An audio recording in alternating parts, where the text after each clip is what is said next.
10 songs. That's all it takes to define an entire decade of love, heartbreak, and everything in between.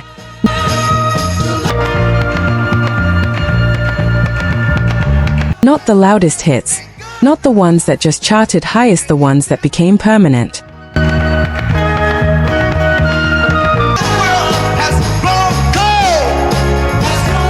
The ones still played at weddings 60 years later. Still passed down from a parent's record collection to a kid who wasn't even born when they came out.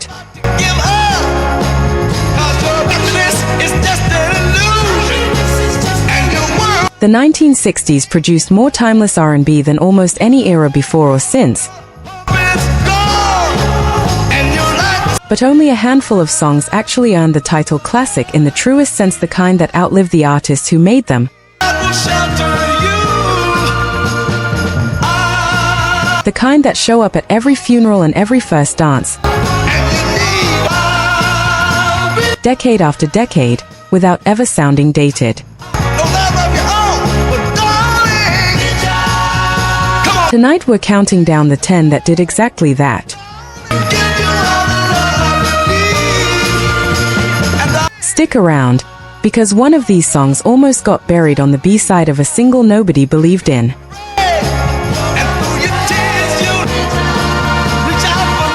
Another one became the artist's final recorded work before they ever got to hear it become a hit.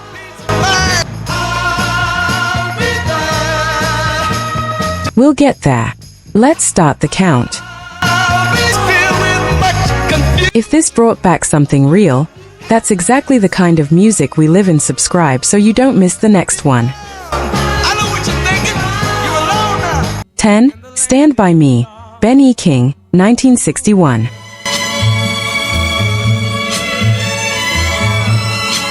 There's a particular kind of late night where the house is quiet, everyone else is asleep, and you're lying there with your eyes open.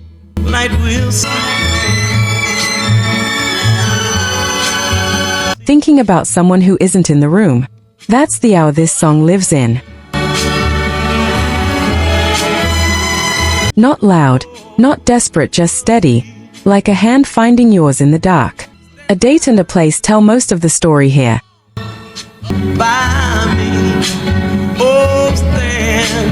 1961, a New York studio session.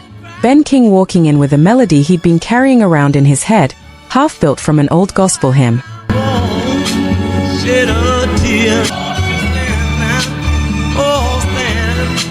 He wasn't trying to write the biggest song of his career. He was trying to finish a thought. It became the song people played at funerals and the song people played at weddings. Just as long as you stand. So darling, stand. Sometimes within the same year, sometimes for the same family. Quiet Storm DJs leaned on it for decades because it never demanded anything from the listener, it just sat with them. Be afraid, just as long as you're in trouble, won't you stand by me? It's been covered more times than almost anything on this list, but the original never got replaced.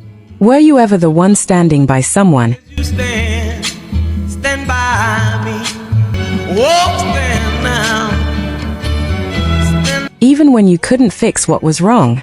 That's this song. If that one was about steadiness, the next one is about a promise that almost didn't survive the recording booth.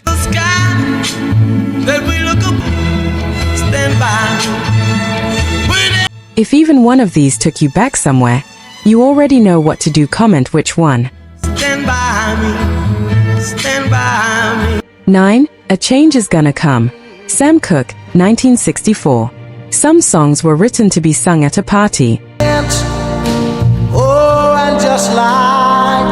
This one wasn't built for dancing, it was built for sitting still and feeling something move through your chest. A contrast worth sitting with. Sam Cooke was already one of the smoothest voices in the country. It's been a man who'd built a career on songs about romance and good times. Then he heard something on the radio that cracked something open in him. Time coming, but I know a change. And what came out instead was the most personal record of his life. A long time coming, but I know he didn't live to see how far it would travel. It became the song played at gatherings where people needed to feel like tomorrow could be different from today: graduations, vigils, Sunday mornings after a hard week. It's been too hard to die. It wasn't a quiet storm song so much as a Sunday after church song, the kind your grandmother had on vinyl before you knew what the lyrics meant. Somebody keep telling me, 'cause I don't know what's up there. It later showed up sampled and referenced by artists who weren't even born when it was recorded. That's how far a single night in a studio can stretch. Oh, to carry on. It's From a song about waiting for change, we move to one about a love that refused to wait at all. More of these are coming every week. Subscribe now so the next one finds you. a change gonna come. Oh. 8 My Girl The Temptations, 1964. Windows down, a Sunday drive. Nowhere urgent to be. That's the exact temperature of this song.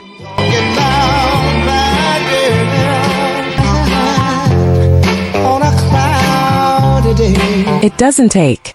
It glows. An unexpected fact to start this one. The bass line that opens the record almost didn't make the final mix.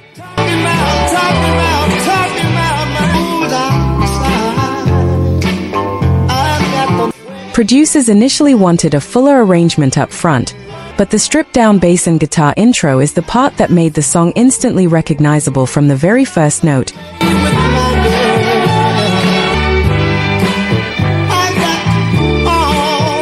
On any radio, in any car. This became the slow dance song at 1,000 cousins' weddings, the one the DJ saved for when the older folks finally got up to dance.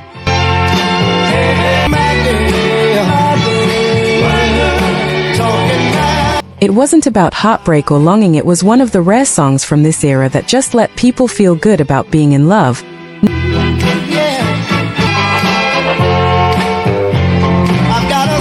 No complications attached. Smokey Robinson wrote it, and it became one of the defining records of Motown's golden run, a sound so identifiable that decades later,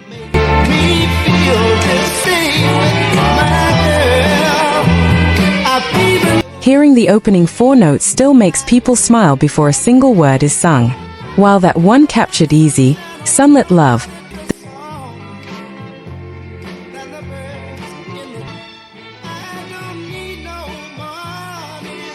the next song understands a love that's already slipping away. If you're someone who still believes real music doesn't get old, you belong here. Subscribe. 7 tracks of My Tears, Smokey Robinson and the Miracles, 1965. There's a specific kind of heartbreak that doesn't look like heartbreak from the outside, the kind where you smile at work,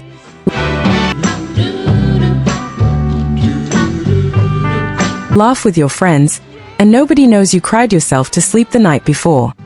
People say I'm the life of the party. This song is written for the person living that exact double life. Ask yourself this. Have you ever smiled so well that nobody noticed you were falling apart underneath it?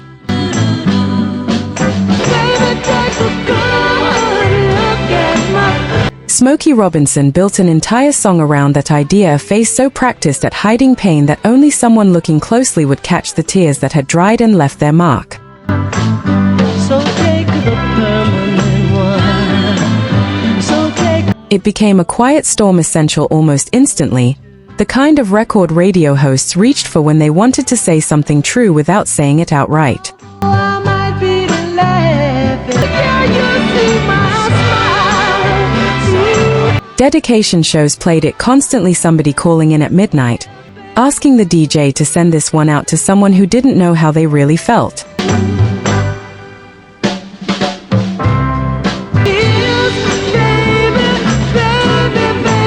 Bob Dylan once called Smokey Robinson America's greatest living poet, and this song is usually cited as the proof. From a love hidden behind a smile, we go to one that was almost too painful for its own writer to finish. Love you no more, man. I guess she don't love you no more. Look here. I got to go now, man. I got to go. 6. I Heard It Through the Grapevine. Marvin Gaye, 1968. Picture the worst kind of news, not the kind someone tells you to your face, I'll see you later, all right? Hey, Frankie, don't hang up. Don't hang up, Frankie. Look here. Something funky is going down, man. What it means? but the kind that reaches you secondhand, through someone who wasn't even supposed to know yet. That sting, that specific embarrassment layered on top of heartbreak, What you say? It's true, home. It's true. is what this entire song is built around. The song actually existed before Marvin Gaye ever touched it. Other artists at Motown had already recorded versions, and executives almost shelved his take entirely, unsure it would even get released as a single. It sat on a shelf for nearly a year before someone finally believed in it.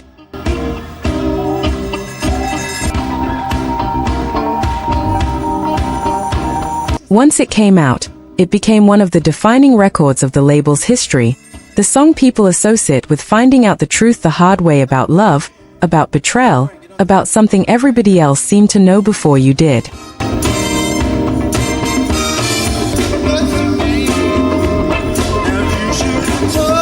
It's one of the most sampled and covered songs in American music, showing up reworked by artists across soul, rock, and hip-hop for decades after.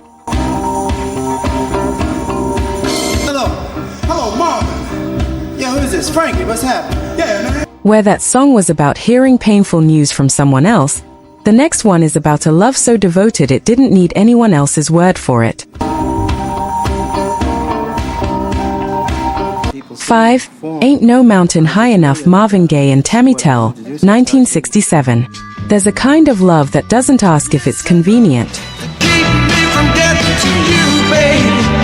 Baby, ain't no mountain high. It just shows up, full force, no conditions. That's the energy of this record from the very first horn hit. A quote often repeated about this session: Low, ain't no river wide enough.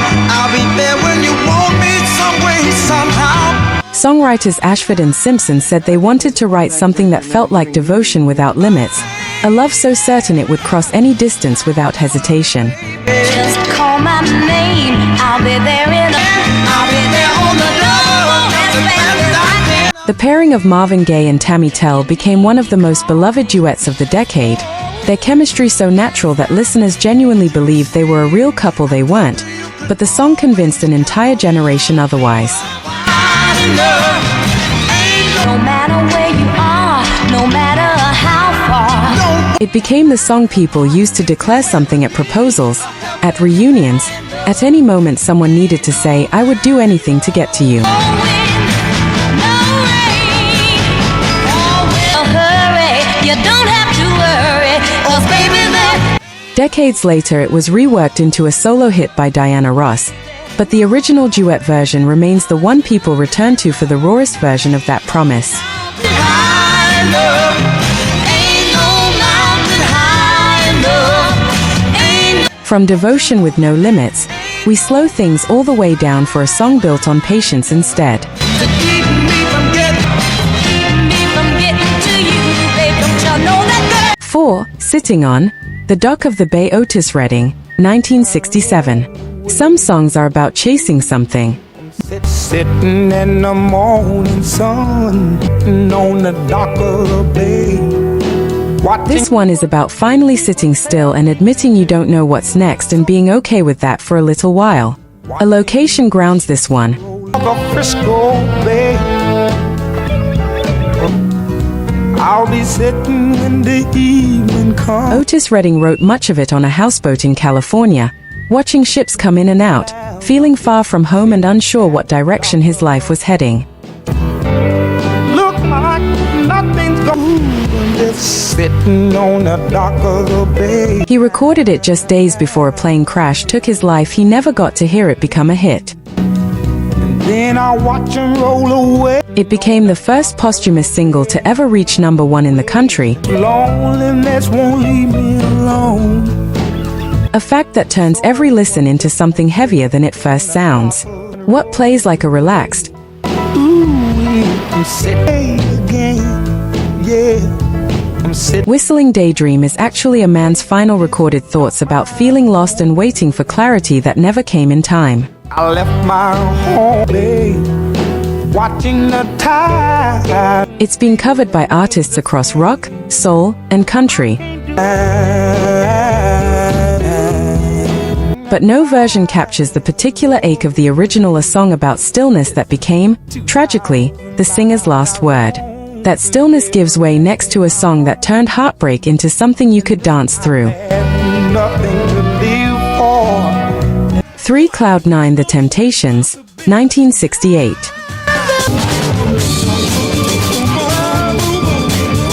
By the late 60s, the sound coming out of Detroit was starting to shift heavier, funkier, more lead, reflecting a country going through real change.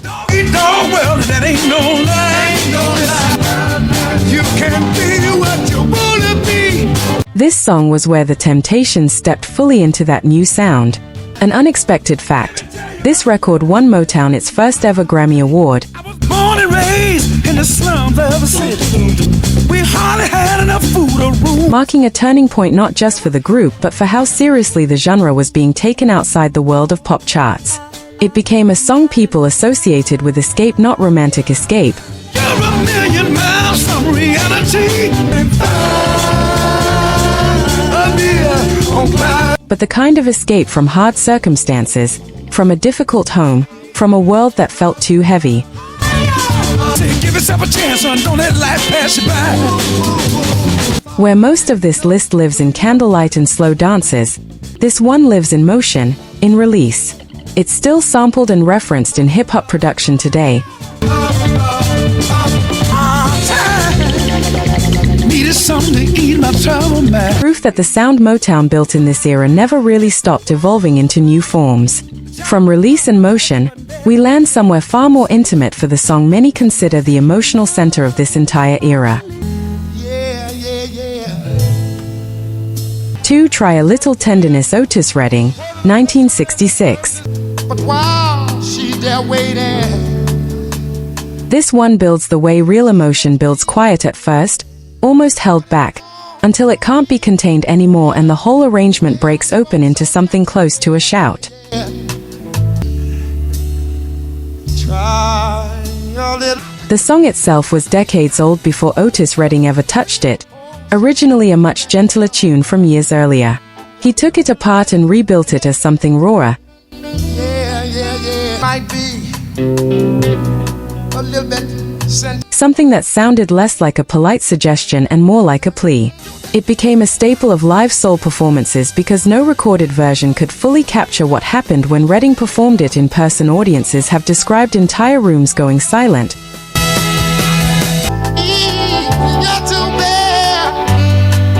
then erupting, as the song moved from a whisper to a roar. It's one of the most covered songs in soul history, but the way Redding restructured it became the blueprint every version since has followed.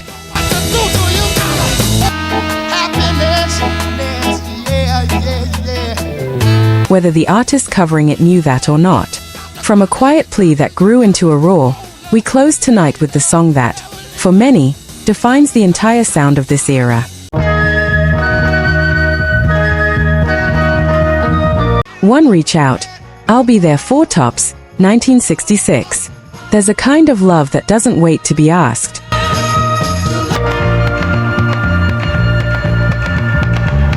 It just shows up the moment it senses you're struggling, before you've even said a word. That's the promise sitting at the center of this record. A contrast worth noting, the song was actually built on a darker, more urgent arrangement than most Motown hits of its time, a near-frantic rhythm underneath lyrics about steady, unwavering devotion.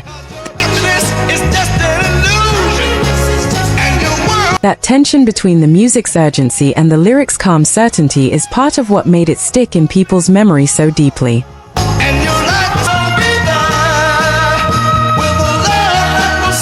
It became one of the most universally recognized songs of the decade, The kind of record that needed only its opening notes to be identified anywhere: a wedding, a cookout, a car radio passing by at a red light. It's been covered, sampled, and referenced across generations. But the original still carries something the covers never quite replicate: that exact mixture of urgency and reassurance.